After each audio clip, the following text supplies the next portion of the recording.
Paroisse Saint-Jean de Cocody, ce jeudi, jour de l'Ascension.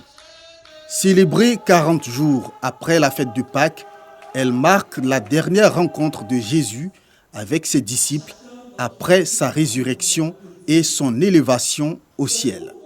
Le père Hippolyte Anigori, curé de la paroisse Saint-Jean de Cocody, a, dans son homélie, mis un point d'honneur à ne pas confondre ascension et assomption. Bien souvent, nous faisons des mélanges en disant ascension de Jésus, ascension de la Vierge Marie. Non. Quand on parle de notre Seigneur Jésus-Christ de Nazareth, nous parlons de l'ascension, ascensio, monter sans se faire aider avec toute la prestance divine. Tandis que le terme assomption concernant la Vierge Marie tire son origine du mot latin assumere, qui veut dire monter en se faisant aider comme un impotent, comme un malade. Dans la mesure où la Vierge Marie est bien morte, et c'est dans sa dynamique mortelle qu'elle a été portée au ciel par les anges. D'elle-même, elle ne peut pas monter, parce que Marie n'est pas Dieu. Appelée solennité de l'Ascension du Seigneur, cette fête revêt un caractère particulier pour le chrétien catholique. Pour moi, personnellement, c'est Jésus qui monte vers son Père afin de nous laisser son Esprit Saint. Donc son Esprit Saint qui est une autre dimension de la présence de Jésus en nous, dans notre vie de chrétien. C'est une grande fête parce que c'est là que réside aussi tout le fondement de notre croyance. Dieu est venu sur terre, il a donné son Fils qui est venu sur terre, qui a pris la condition humaine, qui a été crucifié, qui est descendu aux enfers, qui a connu la mort comme nous autres, les êtres vivants que nous sommes, qui est ressuscité. Et 40 jours après, il est monté au ciel. L'Ascension précède de 10 jours la Pentecôte, la descente de l'Esprit Saint sur les disciples de Jésus-Christ. Quand vient la fête de Ramadan, c'est la joie dans les demeures. Des mets somptueux sont conçus pour l'occasion et on sort des tiroirs les plus beaux vêtements. Au domicile de Koulibaly, au quartier Ouassakara, dans la commune de Yopougon, c'est la gaieté. C'est du tchèp avec un peu de poulet et puis il y a le foutou avec la sauce arachide. Voilà, c'est pour mes invités. On veut la paix, surtout la paix, pour qu'on puisse fêter beaucoup de Ramadan encore. Plus loin, dans cet autre quartier de la commune de Yopougon, les femmes s'activent à la cuisine. Il faut faire à manger pour la famille, mais aussi pour les voisins et les amis. Ce sont les habitudes du Ramadan, préparer puis partager la nourriture. Bonne fête, que la paix règne en Côte d'Ivoire. Cap sur la commune de Cocody.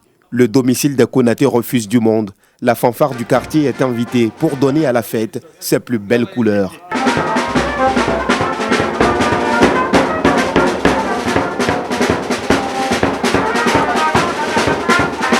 Au salon, El Hadj Ibrahim Konaté reçoit ses invités dans la bonne ambiance. Il était important pour nous, pour commémorer cette date qui est la date du Eid al-Fitr, pour inviter nos parents, nos frères à partager un repas ensemble. C'est ça aussi la cohésion sociale. Il est important d'appeler les uns et les autres, nos co-religionnaires et puis ainsi que les chrétiens pour pouvoir partager un repas avec eux. Les vœux les plus ardents, c'est les vœux du bonheur, de santé, de prospérité. Un peu plus loin, une ambiance bon enfant règne au domicile d'une autre famille Konaté. Chants et pas de danse sont au rendez-vous.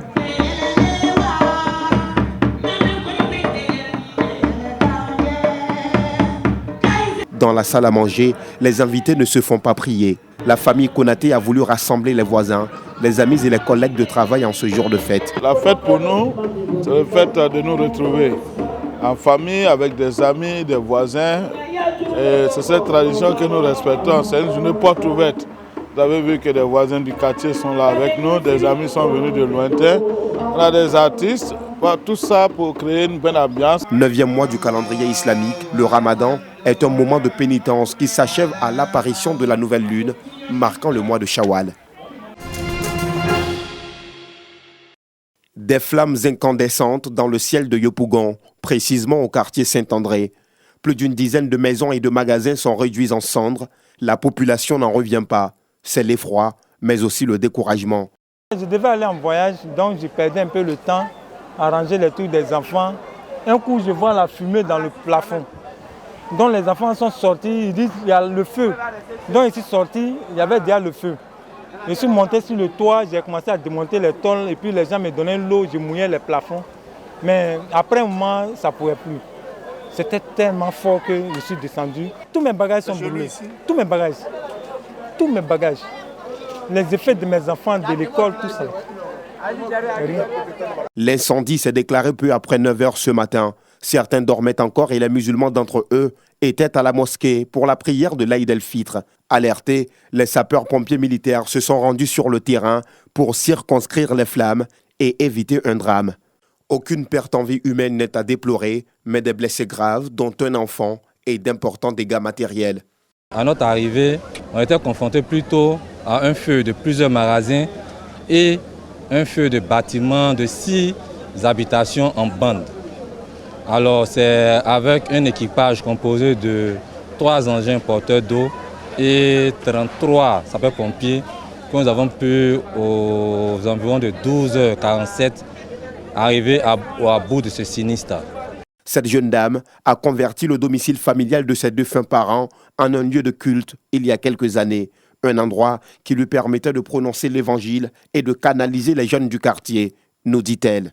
Dans l'église, rien n'a survécu aux flammes, tout est parti en fumée. Avec tous les millions que j'ai investis pour les chaises, pour les appareils, tout, l'église, tout a brûlé, tout le bâtiment, tout a brûlé. C'est un coup dur pour la population de Saint-André. Découragées, elles regardent impuissantes les ruines de leurs bâtiments. Elles garderont sans nul doute un mauvais souvenir de cette fête de l'Aïd el-Fitr.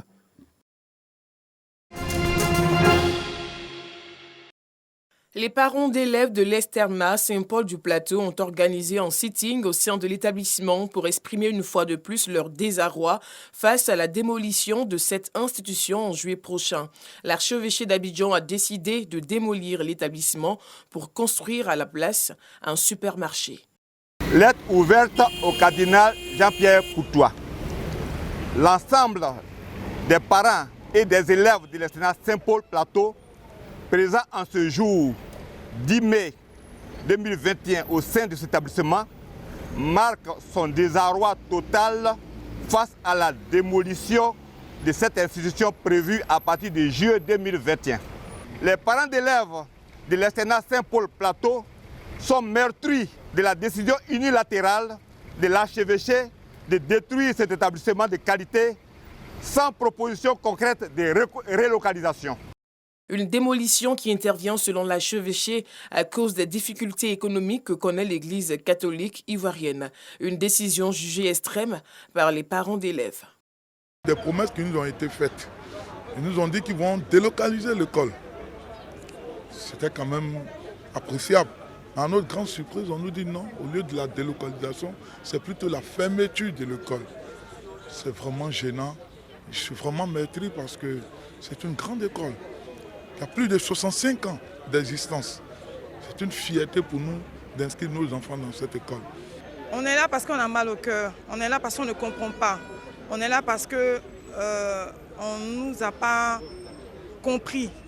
Les parents d'élèves que nous sommes voulons que cette école existe, qu'elle reste ouverte. Dans une interview réalisée le 24 avril dernier, le vicaire général donnait les raisons d'une telle motivation. Quand on parle des difficultés financières, il faut trouver des moyens pour résoudre ces difficultés financières-là. OK? Il faut trouver des moyens pour résoudre ces difficultés. Alors, un autre moyen pour pouvoir résoudre nos difficultés financières, c'est de démolir ce qui se passe ici, ce qu'il y a aujourd'hui au plateau là. Construire des buildings à la dimension de ces tours que nous voyons là, à la dimension de la tour F qui va sortir bientôt de terre, à la dimension de l'annexe présidentielle que nous voyons quand on passe sur le boulevard de la République, pour faire un bel ensemble et puis évoluer. Le bureau, c'est pour travailler. Les hôtels, c'est pour se reposer. Et vous voyez les grands hôtels au plateau, là, vous êtes contents. Quand vous partez, vous filmez, vous faites de beaux reportages. Nous aussi, on va avoir quand même quelque chose. Les gens vont venir payer, on va développer plus, on va créer encore des emplois. Ça, c'est du fait du social aussi. On va développer, on aura plus de personnes à embaucher. C'est fait du social. Les parents d'élèves de l'Externat Saint-Paul du Plateau ne comptent pas s'arrêter là. Dans le courant de la semaine, ils se réuniront devant la cathédrale Saint-Paul du Plateau pour essayer d'amener l'archevêque à accorder une oreille attentive à leurs préoccupations. Laisser les enfants aller apprendre à l'Externat Saint-Paul, cet établissement scolaire d'excellence qui a formé plusieurs cadres du pays.